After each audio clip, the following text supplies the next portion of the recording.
Keď sme nakrúcali toto stretnutie našich volejbalistov so štvornásobným majstrom sveta sovietskými reprezentantmi, hrajúcimi v tmavých tričkách, naše mužstvo malo vo finálových bojoch 6. majstrovstva sveta v pražskej športovej hale pred sebou ešte nejednu prekážku v postupe k najvyššiemu stupienku.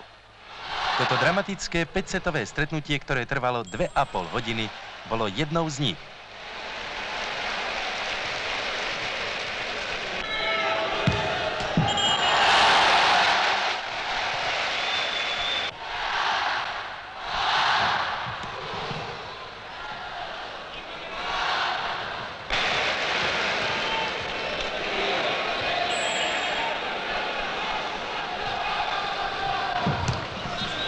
Sovietskí smečiari vynikali tvrdými útokmi a po jednom z nich za stavu 2:2 na sety si náš tréner vyžiadal oddychový čas.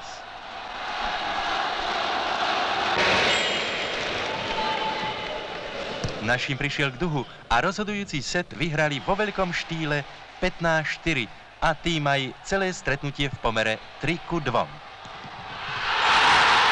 Dnes už je 6. majstrovstvo sveta históriou a my môžeme našim volejbalistom gratulovať k hrdému titulu majstrov sveta.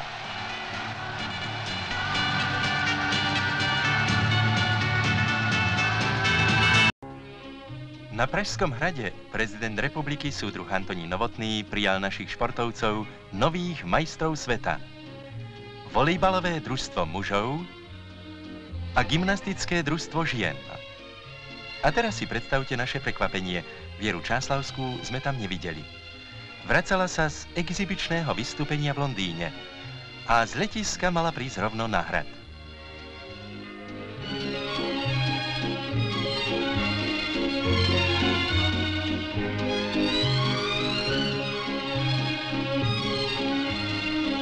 Konečně jsme se jí dočkali.